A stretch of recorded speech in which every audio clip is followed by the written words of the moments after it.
ലോകത്തിലെ മുതലാളിമാരിൽ പ്രധാനിയായ രത്തൻ ടാറ്റയോട് സംഭാഷണത്തിനിടയിൽ റേഡിയോ അവതാരകൻ ചോദിച്ചു, താങ്കൾക്ക് ജീവിതത്തിൽ ഏറ്റവും കൂടുതൽ സമാധാനം, സന്തോഷം ലഭിച്ചിട്ടുള്ള സാഹചര്യം ഏതായിരുന്നുവെന്ന്. അദ്ദേഹം പറഞ്ഞ മറുപടി ഇങ്ങനെയായിരുന്നു: സന്തോഷത്തിന്റെ 4 വ്യത്യസ്തമായ ഘട്ടങ്ങളിലൂടെ ഞാൻ കടന്നുപോയിട്ടുണ്ട്. ഒന്നാമത്തെ ഘട്ടത്തിൽ ഒരുപാട് സ്വത്തുക്കളും പണവും ഞാൻ സമ്പാദിച്ചു കൂട്ടി. അപ്പോഴൊന്നും സന്തോഷം യഥാർത്ഥമായി അനുഭവിക്കാൻ എനിക്ക് സാധിച്ചിട്ടില്ലായിരുന്നു.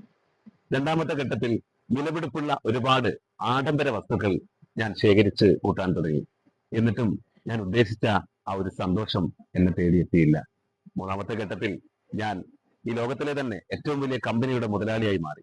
ഏഷ്യയിലെ തന്നെ കയറ്റുമതി ചെയ്യുന്ന വൻകിട കമ്പനികളിൽ മുതലാളിയായി ഞാൻ മാറുകയുണ്ടായി. അപ്പോഴും എനിക്ക് എന്റെ ഈ സന്തോഷത്തിന്റെ ഒരു സുഖം അനുഭവിക്കാൻ സാധിച്ചിട്ടില്ലായിരുന്നു. നാലാമത്തെ ഘട്ടം എത്തിയപ്പോ എന്റെ ഒരു സുഹൃത്ത് എന്നോട് പറഞ്ഞു, 200 ഭിന്നശേഷിക്കാരായ കുട്ടികൾക്ക് വീൽ ചെയർ വാങ്ങി നൽകണമെന്ന് ആവശ്യപ്പെട്ടു. ഞാൻ സന്തോഷപൂർവ്വം അത് ഏറ്റെടുത്തു.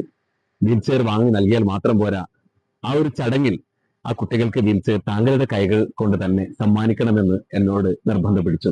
ഞാൻ അദ്ദേഹത്തിന്റെ നിർബന്ധത്തിന് വഴങ്ങി ആ ഒരു പരിപാടിയിൽ, ആ ചടങ്ങിൽ പങ്കെടുത്തു.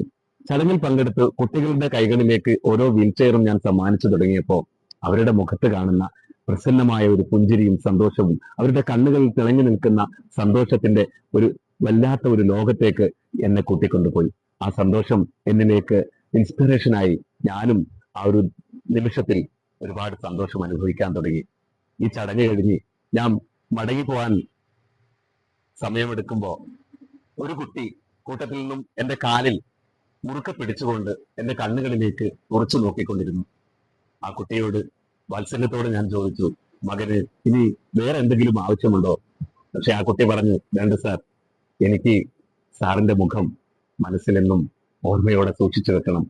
നാളെ മരിച്ച് സ്വർഗത്തിൽ ചെന്നു കഴിഞ്ഞാൽ അവിടെ വെച്ച് സാറിനോട് നന്ദി പറയാൻ എനിക്ക് സാധിക്കണമെന്ന്. കഥ കേട്ടിട്ട് എന്ത് തോന്നുന്നു? നമുക്ക് എല്ലാവർക്കും മനസ്സിന് സന്തോഷം കിട്ടണമെങ്കിൽ ഇതുപോലെയുള്ള ഭിന്നശേഷിക്കാരായ കുട്ടികളെയും സഹജീവികളായിട്ടുള്ളവരെയും സഹായിച്ച് മുന്നോട്ട് ജീവിക്കാൻ, സന്തോഷം കണ്ടെത്താനും നമുക്ക് ഏവർക്കും സാധിക്കട്ടെ എന്ന് ആത്മാർത്ഥമായി ആശംസിക്കുന്നു.